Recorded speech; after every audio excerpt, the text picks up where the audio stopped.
Hello everyone, welcome to my channel amazing આરાધના.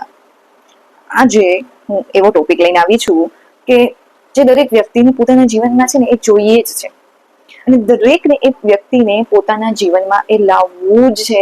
કેવી રીતે લાવી શકાય? કોઈ એવી વસ્તુ નથી કે તમે ચલો ખરીદીને પૈસાથી પણ લાવી શકો.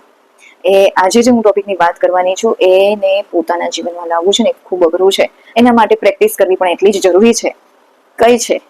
આજે હું એવી 8 સોનાની જેમ ખરી સિદ્ધાંતોની વાત કરવાની છું કે જે જીવનમાં શાંતિ અને સંતોષ લઈ આવી શકે છે.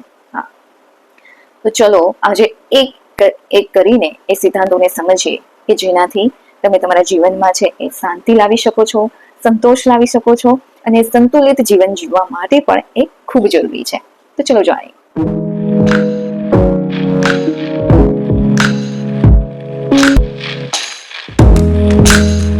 એમાં સૌથી પહેલા છે ને શાંત રહેતા શીખો. શાંતિ એ જ શક્તિ છે. આપણા દરરોજના જીવનમાં આપણે અનેક પરિસ્થિતિઓનો સામનો કરીએ છીએ. ક્યારેક ગુસ્સો, ક્યારેક નિરાશા, ક્યારેક ગુમાવવાનું દુઃખ, કંઈ પણ. અને જીવન છે તો આ બધું તો ચાલ્યા જ કરવાનું છે. તો એ સમયે શાંતિ રાખવી, શાંતિ જાળવવી એ ખૂબ જરૂરી છે. જ્યારે ગુસ્સો આવે છે તો તમારા ગુસ્સાને કાબુમાં રાખો અને શાંત રહો. 5 મિનિટ સુધી શાંતિ રાખો. જ્યારે પણ તમને ગુસ્સો આવે છે 5 મિનિટ સુધી શાંત રહો. ઊંડા શ્વાસ લો. તમારો ગુસ્સો છે ને ઓટોમેટિક બેસી જશે. કેમ કે શું છે ખબર છે? જ્યાં શાંતિ હશે ને ત્યાં જ સમાધાન હશે. દરેક વાતમાં ઉગ્ર થઈ જવું, વાતમાં ગુસ્સે થઈ જવું, બરાબર છે, એ કોઈ પ્રોબ્લેમનું સોલ્યુશન નથી. એ ઉલટાનું તમારા શરીરમાં છે ને એ ખરાબ અસર કરે છે. કારણ કે ગુસ્સો તમને આવે છે, ઉગ્ર તમે થાવ છો, તો એ તમારા શરીરને અસર કરશે. અને એ ગુસ્સામાં તમે જે કંઈ બોલો છો એ તમારા શબ્દો છે એ કોઈ બીજી વ્યક્તિને અસર કરે છે, અને એ બીજી વ્યક્તિને પણ ઇફેક્ટ કરે છે એના શરીરમાં. એટલા માટે જ્યારે પણ ગુસ્સો આવે ને ત્યારે 5 મિનિટ સુધી શાંત રહો, ડીપ બ્રીથિંગ કરો, ઓટોમેટિક ગુસ્સો શાંત થઈ જશે. અઠવાડિયામાં એક વખત ગુસ્સો આવે કે જ્યારે કોઈ વસ્તુની અતિશયતા થઈ જાય ત્યારે તમને ગુસ્સો આવે. પણ વાતમાં ગુસ્સો, વાતમાં ઉગ્ર થઈ જવું, વાતમાં રાડો જ પાડવી. એક વાત હંમેશા યાદ રાખજો કે તમે છે ને કોઈને વાત સમજાવવી છે, કોઈને એની ભૂલ કહેવી છે, તો એ તમે શાંતિથી પણ કહી શકો છો. રાડો પાડીને જ કહેવું, ગુસ્સામાં જ કહેવું, ઉગ્ર થઈને જ કહેવું એ જરૂરી નથી. જેટલું તમે શાંતિથી કોઈને સમજાવી શકો ને એટલું તમે ગુસ્સાથી કોઈ દિવસ કોઈને સમજાવી શકતા નથી. એની ઇફેક્ટ જે તમે શાંતિથી કહો ને એની ઇફેક્ટ છે ને એ સારી થાય છે અને તરત જ થાય છે. અને જે તમે ઉગ્રતાથી રાડો પાડીને કહો છો ને એની ઇફેક્ટ થવાને બદલે છે ને એને એમ કહી શકાય કે સાઈડ ઇફેક્ટ થઈ જાય છે પછી. એટલા માટે કોઈને પણ તમારે કોઈ વાત સમજાવવી છે ને એ પણ તમે શાંતિથી સમજાવો. કેમ કે તમે જો શાંત રહેતા શીખી જશો ને તો તમને એ 100 ગણો ફાયદો કરે છે, અને બીજાને તો ફાયદો થાય જ. એટલે શાંત રહેતા શીખો. ગમે એવી પરિસ્થિતિ હોય ને તો શાંતિ જાળવવાની. ગુસ્સાથી, રાડો પાડવાથી, ઉગ્રતાથી કોઈ પણ પ્રોબ્લેમનું સોલ્યુશન છે ને આવતું નથી.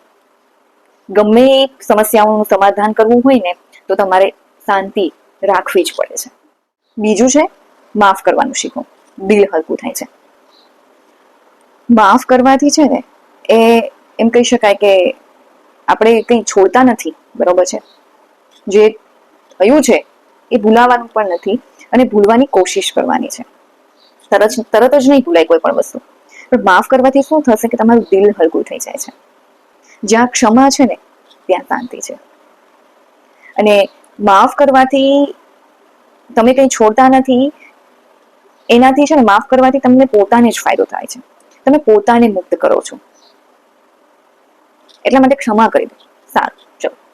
કારણ કે એનાથી તમને પોતાને ફાયદો થશે. અને બીજું એ છે કે જો તમારે જીવનમાં શાંતિ જોઈએ છે ને તો માફ કરી દો. સારું, ચલો. ક્ષમા કરી દો. અને હંમેશા દરરોજ ઉઠો ત્યારે એક વાત પોતાને કહો કે હું શાંતિથી જીવવાનું પસંદ કરું છું. અને આ વાત બધાને મારી વાતથી સહમત થશે કે દરેક વ્યક્તિને પોતાના જીવનમાં શાંતિ તો જોઈએ જ છે, બરાબર છે. તો આજે જો હું આ સ્ટેપ બધા કહું છું ને એ જો તમે તમારા જીવનમાં પ્રેક્ટિસ કરશો ને તો ઓટોમેટિક ધીમે ધીમે તમારા જીવનમાં છે ને શાંતિ આવશે જ. કેમ કે હું પોતે આ બધા સ્ટેપ છે ને એ ફોલો કરી રહી છું. જેમાં 100% હું સફળ નથી થઈ, પણ હું પણ પ્રેક્ટિસ કરી રહી છું. એટલે પ્લીઝ મહેરબાની કરીને છે ને પ્રેક્ટિસ કરો, માફ કરતા શીખો. નંબર 3 છે આજમાં જીવો, ભવિષ્યની ચિંતા ન કરો. ભૂતકાળ થઈ ગયો છે, ભવિષ્ય છે હજી આવ્યું નથી. તો મહત્વનું છે આજમાં, આજ ક્ષણે જીવવું, આજ ક્ષણને માણવી એ બહુ જરૂરી છે. કારણ કે ભૂતકાળ તો વયો ગયો છે, ગમે એમ કરો એ સમય પાછો આવવાનો નથી. ભવિષ્ય હજી આવ્યું નથી, તો આપણે વર્તમાનને કેમ માણતા નથી, વર્તમાનને કેમ જીવતા નથી? આજમાં જીવતા શીખો, આ ક્ષણને જીવતા શીખો. જ્યારે તમે તમારા વર્તમાનને જીવતા શીખશો, જ્યારે તમે તમારા વર્તમાનને એન્જોય કરશો ને, તો તમારું ભવિષ્ય આપોઆપ છે ને એ સારું જ થવાનું છે. તમે આજના ક્ષણને, અત્યારને વધારે સારું બનાવવાનો પ્રયત્ન કરો. તમારા સમયનો સદુપયોગ કરો. તમારા એમ કહી શકાય કે તમારે ભવિષ્યની ચિંતા કરવાની જરૂર નથી. ભવિષ્યની ચિંતા નહીં, આજનું કરો. આજનું કરશો તો તમને ભવિષ્યની ચિંતા નહીં રહે. તમારું ભવિષ્ય ઓટોમેટિક સારું થઈ જશે. જીવનમાં શાંતિ જોઈએ છે તો એક વાત હંમેશા યાદ રાખો, વર્તમાનમાં જીવો. નંબર 4 છે અપેક્ષાઓ ઓછી રાખો, દુઃખ ટળશે. ઘણી વખત બીજાઓ પાસેથી વધારે પડતી અપેક્ષાઓ તમારું દુઃખનું કારણ છે ને એ બની શકે છે. એ પછી પારિવારિક સંબંધો હોય, મિત્રતા હોય કે વ્યવસાય. જ્યાં અપેક્ષા ઓછી હશે ત્યાં શાંતિ વધુ હશે. એ વાત હંમેશા યાદ રાખજો. કારણ કે આપણા છે મોટા ભાગના દુઃખના કારણો છે ને આપણી અપેક્ષાઓ જ છે. જો આપણે બીજાઓ પાસેથી અપેક્ષાઓ ઓછી કરી નાખશું ને, તો આપણા અડધા ભાગના દુઃખો છે ને બધા ઓછા થઈ જશે. અને તમારું શ્રેષ્ઠ કરો, પણ પરિણામની આશા રાખ્યા વગર, ફળની આશા રાખ્યા વગર કરો. કારણ કે ઘણી વખત આપણે કોઈ પણ કામ કરતા હોઈએ, એ તો નેચરલી છે, તમે હોય કે હું હોય, આપણે કોઈ પણ કામ કરતા હોઈએ તો આપણને થોડીક તો અપેક્ષાઓ હોય જ કે આપણે જે કરીએ છીએ એને કોઈ અપ્રિશિએટ કરે, બરાબર છે. પરંતુ પછી શું થાય છે ખબર છે? આપણે દુઃખી થઈએ છીએ કે આટલું કરીએ છીએ છતાં કંઈ જ નહીં. પણ નહીં, એવું મનમાં રાખવાનું જ નહીં. કંઈ વાંધો નહીં, હું કરું છું, મારા મનથી કરું છું, મારાથી થાય એટલું કરું છું. એમને અપ્રિશિએટ કરવું હોય તો કરે, કંઈ નહીં, મારે કરવું છે, બસ હું કરીશ. એટલે હવે ગમે ત્યારે તમે કોઈ પણ કામ કરો ને, ત્યારે કંઈ આશા રાખવાની નહીં કોઈની પાસે. તમારે કરવું છે તો તમે સ્વેચ્છાએ કરો, પણ પછી એવું બોલ નથી કરવાનું કે ભાઈ મેં તો આમને આટલું રાખ્યા હતા, મેં તો આમને આટલું કર્યું ને અત્યારે તો કોઈને કંઈ જ નથી. નહીં જ હોય, અત્યારે કોઈને કંઈ જ નહીં હોય. બધાને પોતાના કામ પૂરતા જ બીજાની જરૂર હોય છે. એક વાત ગાંઠ બાંધી લો કે અત્યારે સમય એવો છે કે તમે કોઈની પાસેથી તમે અપેક્ષાઓ રાખી ના શકો. કારણ કે તમારે કરવું છે તો તમે એના માટે સ્વેચ્છાએ કરો, ન કરવું હોય તો ના કરો. એ તમને ફોર્સ તો નથી કરતા ને. પછી તમે કરો અને પછી કંઈ કહે નહીં, અપ્રિશિએટ કરે નહીં, અને પછી દુઃખ થાય તો પછી ના કરો. કારણ કે કોઈ અત્યારે તમને કંઈ તમારી જરૂર હશે ત્યારે કોણ આવશે એ ખબર નથી. જ્યારે આપણને કોઈ વ્યક્તિની જરૂર હોય ત્યારે આપણી પાસે કોણ આવશે એ ખબર નથી. તમે એમના માટે કરો છો તો તમારી સ્વેચ્છાએ કરો. એવું જરૂરી નથી કે તમે કર્યું એટલે તમારા માટે કરશે જ. એટલે અપેક્ષાઓ ના રાખો. ભગવદ્ ગીતામાં પણ કહ્યું છે કે કર્મ કરો પણ ફળની આશા ના રાખો. એટલે તમારું શ્રેષ્ઠ કામ કરો, પણ અત્યારે આ સમયમાં કોઈની પાસેથી અપેક્ષાઓ ન રાખો કે તમે કર્યું છે તો એ તમારા સમય આવશે તો એ પણ તમારું કામ કરશે જ. કારણ કે અત્યારે કોઈનો ભરોસો રાખ્યા જેવો નથી. અત્યારે સ્વાર્થ છે, બધા પેલા પોતાનું વિચારે છે. એટલે હવે તમારે વિચારવાનું છે કે જો તમારે એના માટે કંઈ કરવું છે તો તમે દિલથી કરો, પછી ભલે ના કરે. અપેક્ષાઓ ઓછી રાખશો તો તમારા જીવનમાં છે ને શાંતિ વધુ આવશે. નંબર 5 છે નકારાત્મક લોકોને ટાળો, શાંતિ જળવાશે. ઘણી વખત બીજાના વિચારો તમારી શાંતિ પર અસર કરે છે. હા, બીજાના વિચારો છે ને એ તમારી શાંતિ પર અસર કરે છે 100%. કારણ કે છે ને જો તમારી આજુબાજુ નકારાત્મક લોકો હોય તો એ તમારા જીવનમાં કંટાળો અને ઉદાસીનું કારણ બની શકે છે. એ તમારા મનને ઉથલ-પાથલ કરી શકે છે. બધામાં એમને ભૂલ જ કાઢવાની. અને આવી વ્યક્તિ છે ને એ આપણે શાંતિથી રહેતા હોય તો આપણી શાંતિ પણ હણી નાખે. એટલા માટે જે પોઝિટિવ લોકો છે એની સાથે રહો, સારી બુક વાંચો, સારા પુસ્તકો વાંચો કે જે તમારી અંદર પણ પોઝિટિવિટી લાવે અને નેગેટિવ લોકોથી તમને જેમ બને એમ દૂર રાખે. નંબર 6 છે કૃતજ્ઞ રહો. ખુશી છે ને એ અંદરથી મળે છે. દરરોજ સવારે ઉઠી અને એટલું બોલો કે ભગવાન તમે મને જે આ જીવન આપ્યું છે એના માટે આપનો ખૂબ ખૂબ આભાર. પાણી, ખોરાક, ઘર, પરિવાર, તમારી આજુબાજુ જે કંઈ પણ છે એ બધા માટે ઈશ્વરનો આભાર વ્યક્ત કરવો. કારણ કે હંમેશા એક વાત યાદ રાખવી કે જ્યારે તમને એમ લાગે ને કે હું ખૂબ દુઃખી છું, કે કારણ કે માણસ છે તો એ કંઈ આપણે એમ કહી શકાય કે ભગવાન તો નથી જ કે આપણને બધું સારું જ દેખાય અને આમ આપણને એવું જ ફીલ થાય કે આપણે સુખી છે. હા, ઘણી વખત આપણને દુઃખ પણ લાગે, ઘણી વખત આપણને ગુસ્સો પણ આવે, ઇમોશન હોય માણસમાં બધા પ્રકારના થાય. ત્યારે છે ને એટલું જ વિચારવાનું કે મારી પાસે તો ભગવાને તોય મને ઘણું બધું આપ્યું છે. રહેવા માટે ઘર છે, એક સારું કમાય છે કે જેનાથી અમે સારું જમી શકીએ છીએ, બરાબર છે, સારો ખોરાક લઈ શકીએ છીએ અને આટલો સરસ પરિવાર આપ્યો છે, તો આનાથી વધારે શું જોઈએ? પછી એમ વિચારાય કે ઘણાની પાસે આટલું પણ નથી. આપણી પાસે આપણા મમ્મી, પપ્પા, ભાઈ, બહેન, આપણા સંતાનો ઘણું બધું છે. ઘણા બાળકો તો અનાથ છે ને, એનું વિચારો.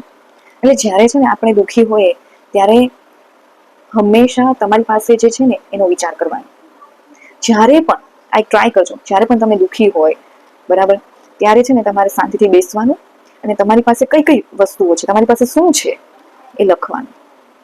તમે લખશો ને ત્યારે તમને રિયલાઇઝ થશે કે મારાથી એમ કહી શકાય કે મારાથી પૈસાવાળો વ્યક્તિ તો કોઈ જ નથી, મારાથી ખુશ વ્યક્તિ તો કોઈ જ, સુખી વ્યક્તિ કોઈ જ નથી. એટલે તમારી પાસે જે છે એ બાબતે તમે કૃતજ્ઞ રહો. તમારી પાસે જે છે એમાં સંતોષ રાખો કે ભગવાન તમે મને ઘણું આપ્યું છે, એના માટે તમારો ખૂબ ખૂબ આભાર. નંબર 7 છે મૌનનો અભ્યાસ કરો. આંતરિક અવાજ સાંભળો. મૌન છે ને એ શાંતિ માટે, પોતાનામાં શાંતિ લાવવા માટે, જીવનમાં શાંતિ લાવવા માટે, જો તમારી અંદર તમે મૌનનો અભ્યાસ કરતા શીખી ગયા ને તો તમને પરમ શાંતિનો અનુભવ થશે. મૌનમાં એટલી તાકાત છે કે એનાથી તમે તમારો આંતરિક અવાજ છે ને એ સાંભળી શકો છો. તમારું મન છે ને એકદમ શાંત થઈ જાય છે. તમારા શરીરને એક પ્રકારની શાંતિ મળે છે મૌનથી. દરરોજ સવારે ઉઠીને 10 મિનિટ મૌન તમે કરશો ને તો તમને તમારો આંતરિક અવાજ સંભળાશે, એની સાથે સાથે તમને એક પ્રકારની શાંતિનો અનુભવ થશે. ટ્રાય કરજો, કેમ કે મેં ટ્રાય કરેલું છે એટલા માટે. એક પ્રકારની શાંતિનો અનુભવ થશે. મૌન ને તમે એમ કહી શકાય કે તમે મૌન પર કાબુ તમારા જીભ પર કાબુ રાખતા શીખી ગયા, મૌન રાખતા શીખી ગયા ને, તમે કંઈ પણ જીતી શકો છો. તમારા જીવનમાં મેઇન શાંતિ છે ને તો એ શાંતિ લાવી શકો છો. કારણ કે ઘણી વખત જીભ જ છે ને એ આપણા જીવનમાં અશાંતિ લાવે છે. આપણી વાણી છે ને એ જ આપણા જીવનમાં ઘણી વખત અશાંતિ લાવે છે. અને જો વાણી પર કાબુ રાખતા શીખી ગયા તો પછી ભયો ભયો. અને શબ્દો જેમ બને એમ ઓછા વાપરો, જેમ બને એમ ઓછું બોલો, જેમ બને એમ મૌન રહ્યો ને તો એમ તમારી તાકાતમાં પણ છે ને વધારો થાય છે. એટલે શાંતિ લાવવી છે જીવનમાં તો મૌન રહેવા માટે પ્રેક્ટિસ કરો. લાસ્ટ નંબર 8 છે પ્રેમથી જીવો. દુનિયા છે ને સુંદર લાગશે. પ્રેમ છે ને જીવનનો અંદાજ છે. જ્યાં તમને એમ કહી શકું કે તમે પ્રેમથી જીવવાનું પસંદ કરશો ને તો ત્યાં તમને બધું જ સુંદર જ લાગશે, તમને બધું સારું જ લાગશે. અને હું એક વાત કહેવા માંગુ છું કે ભગવાને આપણને આટલું સરસ જીવન આપ્યું છે, બરાબર છે, તો આપણે એને પ્રેમથી ગમે ના જીવીએ. તેથી અપેક્ષાઓ રાખી ના શકી. તમારે પોતાના જીવનમાં શાંતિ લાવી છે તો તમારા મનથી તમારે એ જરૂરી છે. પછી ઘણા લોકો એમ કે આના જીવનમાં તો બિચારીને શાંતિ જ નથી, આવું ચાલ્યા જ કરતો, એને તો જીવનમાં શાંતિ જ નહીં. પરંતુ જીવનમાં શાંતિ કોઈને ના હોય. આ દુનિયામાં કયો વ્યક્તિ છે કે જેને એમ કહી શકાય કે કોઈ પ્રકારની સમસ્યાઓ જ નથી? દરેક વ્યક્તિને સમસ્યાઓ છે, પરંતુ મનની શાંતિ હોવી જોઈએ. એને મનથી, એના મનમાં જ્યાં સુધી શાંતિ નહીં આવે, એ પોતે મનથી શાંત નહીં થાય ત્યાં સુધી એના જીવનમાં શાંતિ આવવાની જ નથી. પ્રેમથી જીવો ને. શું કામ મેં એમ કહી શકાય, મારું કહેવું એમ છે કે હાય હોય કરવી, આપણે કાઠિયાવાડી ભાષામાં કે ગુજરાતી ભાષામાં. ભગવાને જે આપ્યું છે એને શાંતિથી જીવો, એમાં માણો જીવન. એને આપણું અડધું જીવન તો કેમાં જાય છે ખબર છે? ઓલાની પાસે આટલું બધું છે, ઓલાની પાસે આમ છે, ઓલા તો કેવી સરસ રીતે જીવે છે. અરે પણ તમને પણ ભગવાને આપ્યું છે, તમે જીવો. તમે તમારા મનથી જ જીવતા નથી તો તમે નહીં જીવી શકો. પ્રેમથી જીવતા. એક વાત હંમેશા યાદ રાખજો, દરેક વ્યક્તિને પોતાના જીવનમાં તો શાંતિ લાવવી જ છે ને. તો જો શાંતિ જોઈતી હોય ને તો પહેલા તો તમારી પાસે જે કંઈ છે એમાં સંતોષ હોવો જોઈએ. બીજું, બીજાઓ પાસેથી જેમ બને એમ અપેક્ષાઓ ઓછી રાખતા શીખો. જો અપેક્ષાઓ ઓછી થઈ જશે ને તો દુઃખ ઓછા થઈ જશે, અને દુઃખ ઓછા થઈ જશે તો ઓટોમેટિક જીવનમાં શાંતિ આવશે. આ બે છે ને બહુ જરૂરી છે. જો આ બે માં તમે એમ કહી શકાય કે તમે તમારા જીવનમાં લાવી ગયા તો તમારું જીવન ઓટોમેટિક શાંતિની દિશામાં આગળ વધશે. કારણ કે અત્યારે છે ને જોઈએ ને તો એક સંતોષ નથી અને અપેક્ષાઓ વધારે છે, અને એમાં જ માણસ છે ને એ દુઃખી થાય છે, અને દુઃખીના લીધે એમના જીવનમાં શાંતિ નથી. અને અત્યારે જો તમારા જીવનને સુંદર બનાવવું હોય, શાંતિપૂર્ણ બનાવવું હોય તો તમારા જીવન તમને એમ કહી શકાય કે મેન્ટલી તમે એકદમ ખુશ હોવા જોઈએ અને પોઝિટિવિટી હોવી જોઈએ. હું આશા રાખું છું કે તમને લોકોને મારા આ વિડીયો છે એ સારો લાગ્યો હશે, અને જો સારો લાગ્યો હોય તો પ્લીઝ મારી ચેનલને અમેઝિંગ આરાધનાને સબસ્ક્રાઇબ કરો. મારો આ વિડીયો કેવો લાગ્યો, વિડીયો સારો લાગ્યો હોય તો આ વિડીયોને લાઈક કરો, શેર કરો, અને હા, મારી ચેનલને સબસ્ક્રાઇબ કરવાનું ભૂલશો નહીં. ફરી મળીશું નવા વિચાર સાથે, નવા ટોપિક સાથે, નવી ઉર્જા સાથે, અને સાથે સાથે નવી પ્રેરણા સાથે. ત્યાં સુધી